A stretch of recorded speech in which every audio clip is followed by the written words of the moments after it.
10% का लॉजिक जरा मुझको समझाया जाए कि क्यों 10% ही, कि आरक्षण से नौकरी नहीं मिलती है। 10% का लॉजिक मुझको तर्क समझ में नहीं आ रहा है। आरक्षण सिर्फ आर्थिक समृद्धि के लिए आरक्षण उपाय नहीं है कि 10% ही क्यों, 15% क्यों नहीं, या 5% क्यों नहीं। जब इस देश में गरीब सवर्ण को सरकारी नौकरी में 10% आरक्षण दिया जा रहा था, तब बिहार की कुछ पार्टी के नेताओं द्वारा इसका विरोध किया गया, जिसमें एक नाम आरजेडी के राज्यसभा सांसद मनोज झा तो दूसरा नाम आरजेडी के सहयोगी रहे उपेंद्र कुशवाहा का है।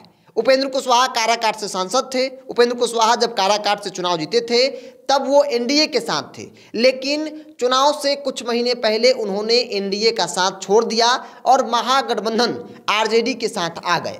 और जब बारी आई लोकसभा में 10% गरीब सवर्णों के आरक्षण के समर्थन विरोध करने का, तब उपेंद्र कुशवाहा ने यह कहते हुए विरोध किया था कि जिनकी आबादी 15% है उन्हें 10% आरक्षण क्यों दिया जा रहा है, ये लॉजिक मुझे समझ में नहीं आ रही है। इसी के साथ ही उपेंद्र कुशवाहा ने यह भी कहा था कि किसी भी समाज को आरक्षण देकर अमीर नहीं किया जा सकता है। मतलब आप जिस सवर्ण समाज को 10% आरक्षण दे रहे हैं, उस सवर्ण समाज को आप आरक्षण से अमीर नहीं कर सकते हैं। तब का विरोध करना आज की तारीख में उपेंद्र कुशवाहा के लिए बड़ा संकट बन गया है, क्योंकि उपेंद्र कुशवाहा एक बार फिर से एनडीए के साथ हैं और काराकाट से चुनाव लड़ रहे हैं। और पवन सिंह की दावेदारी उपेंद्र कुशवाहा के लिए संकट बन गई है, क्योंकि भारतीय जनता पार्टी का जो कैडर वोट बैंक है, या फिर यूं कहें कि जो अपर कास्ट है, चाहे वो राजपूत समाज के लोग हो, वोटर हो, या फिर भूमियार ब्राह्मण समाज के लोग हो, वो पवन सिंह के साथ चलने को तैयार हो गए हैं। इसके पीछे का सबसे बड़ा कारण है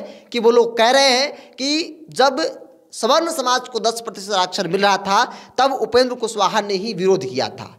आज की तारीख में हम लोगों के पास विकल्प है कि हम उपेंद्र कुशवाहा को न चुनकर पवन सिंह को वोट कर सकते हैं। उपेंद्र कुशवाहा अगर जीत भी गए तो क्या गारंटी है कि वो एनडीए के साथ रहेंगे, क्योंकि इनका ट्रैक रिकॉर्ड रहा है कि वो हमेशा गठबंधन बदलते रहे हैं। ऐसे में पवन सिंह को अगर जिताया जाएगा तो पवन सिंह नरेंद्र मोदी के साथ ही रहेंगे। मतलब 10% गरीब सवर्णों को मिलने वाले आरक्षण का विरोध करना उपेंद्र कुशवाहा के लिए संकट बन गया है, क्योंकि जो सवर्ण समाज के लोग हैं काराकाट में, उनके सामने एक विकल्प के तौर पर पवन सिंह आ गए हैं। पवन सिंह खूब मेहनत कर रहे हैं, जिससे उपेंद्र कुशवाहा को काफ़ी नुकसान होता दिख रहा है। हालांकि इस बात को उपेंद्र कुशवाहा भी समझ गए हैं, और यही बड़ी वजह है कि हर एक सभा में उपेंद्र कुशवाहा को यह कहना पड़ रहा है कि हमने गरीब सवर्णों को मिलने वाले 10% सरकारी नौकरी में आरक्षण का विरोध नहीं किया था, बल्कि जो सदन के पटल पर जब वो भाषण दे रहे थे वो रिकॉर्ड में है।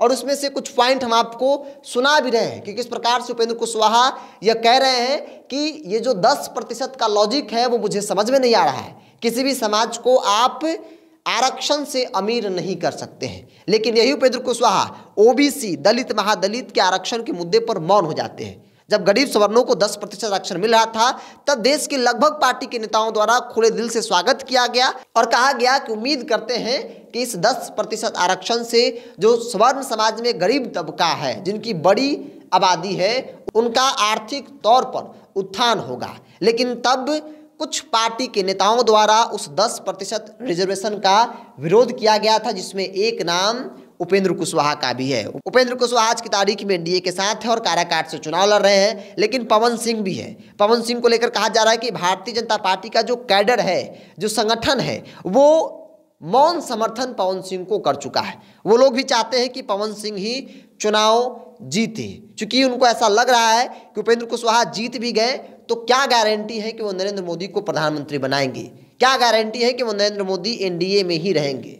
वो कभी भी इधर उधर जा सकते हैं, लेकिन पवन सिंह अगर जीतते हैं तो पवन सिंह नरेंद्र मोदी के साथ ही रहेंगे, भारतीय जनता पार्टी के साथ ही रहेंगे। आखिर वो लोग उपेंद्र कुशवाहा को वोट क्यों करें? इसलिए कि जब गरीब सवर्णों को आरक्षण मिल रहा था सरकारी नौकरी में 10% आरक्षण, तब उपेंद्र कुशवाहा ने इसका विरोध किया था। क्या वैसे व्यक्ति को सवर्ण समाज वोट करेगा? चूंकि राजपूतों की बड़ी आबादी है, कई विधानसभा में भूमिहार की भी अच्छी खासी आबादी है, और ऐसे में कहा जा रहा है कि ये वर्ग अगर गोलबंद हो गया तो फिर उपेंद्र कुशवाहा काराकाट की लड़ाई में तीसरे नंबर पर आ सकते हैं। और मुख्य रूप से वहां की लड़ाई राजा राम सिंह वामदल से हैं, इंडिया गठबंधन से हैं, उनके और पवन सिंह के बीच होती दिख रही है। बहरहाल आपकी क्या राय है, आप अपनी राय को कमेंट्स बॉक्स में रखिए। अगर आप अपने चैनल को यूट्यूब पर देख रहे हैं तो सब्सक्राइब कर लीजिए, फेसबुक पर देख रहे हैं तो पेज को लाइक और फॉलो कर लीजिए।